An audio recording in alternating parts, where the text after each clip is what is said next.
Hello! Hi. Hello. Today we're going to talk about the fascinating topic of world music. World music? Like this. Well, that is the stereotypical view of world music, but there's more to it than that. Is there? There is. Have you ever thought about where the term world music comes from? Yeah, have you? Yeah, music from the world. Well, technically speaking, I suppose you are right. But I'm talking about the bigger picture. World music is actually a derogatory term that we in the West use to describe music from pretty much anywhere else in the world. Really, there's very little that links these genres at all. Just because we group them all together doesn't make them the same in any way. For example, Indian raga is equally as dissimilar to Brazilian samba as it is to Western pop. Yeah, you.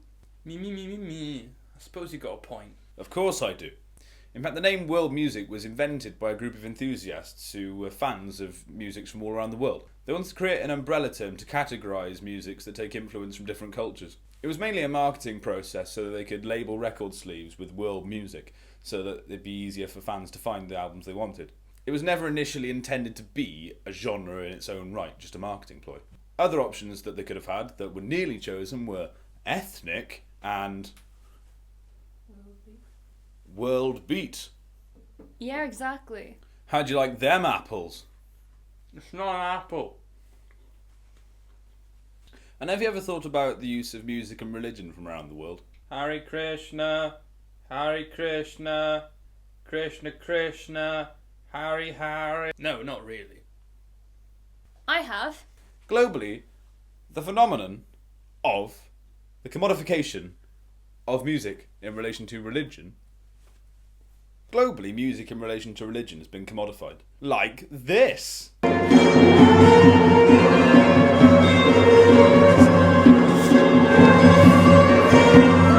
That was dervish dancing. That looked fun. It was. This highly spiritual dance has now been reinvented and is more commonly performed as a show in front of an audience than it is used as a religious rite. Well, ain't that a shame? Ain't that a shame?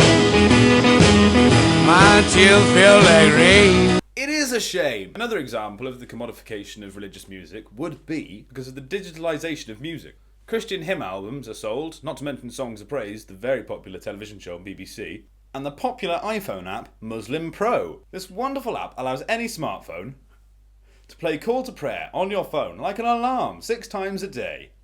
Ain't that grand? Well, like an alarm clock. Well, yeah, like an alarm clock, but it's on your phone, and it does call to prayer at the right time. Anyway, so, any other questions about world music? So is world music more authentic than Western pop music? I'm glad you asked. I've prepared a whole section on this. Who's to judge what's truly authentic or not? Me? No. The charts. Definitely not. Who then? No one. In Western culture, we've grown to decide for ourselves what we think is authentic and what isn't. For example, if pop music has auto-tune on it, we tend to think that it's not as authentic as music without it on. But also, when you think about authenticity in Western pop music, it can be a bit of a tricky situation. How so? Again, I'm glad you asked. Lots of artists that are popular in the charts at the moment are marketed in such a way that it seems like they're authentic in their own special right. The rebranding of genres such as blues is actually just a repackaging of music that came before. Artists such as Jack White are taking influence and essentially copying from old blues artists from the past. And if I'm quite frank, it's just not fair. No, it isn't. Hey guys, come here a sec. Should we talk about our favourite topic ever? Yeah! Globalisation! In a nutshell, globalisation consists of cultural exchange, cultural dominance, cultural imperialism, and transculturalisation. So cultural exchange began to shape the way we experience art and culture from around the world in our own society without going anywhere. In the 20th century, the Western cultural superpowers took dominance internationally. That basically meant they could pick and choose what they wanted to have in their cultural society. Dominating the cultural economic market, Western culture has become viewed as a hub for multiculturalism. When in fact, it is in all aspects of culture, music included, it has moulded and shaped it to its own financial benefit. But Sam, are you saying we have no control over the music? We are the people, isn't it for the people? Can you hear the people sing, singing the songs of angry men? Some of it is, but not a lot of it. What do you mean? Let me ask you this. Should music be something to be consumed or something to be expressed? Consumed. Expressed. Ain't nobody love me better. Well, it depends on your outlook, really. Pop music in the West is undoubtedly created to be consumed, not expressed.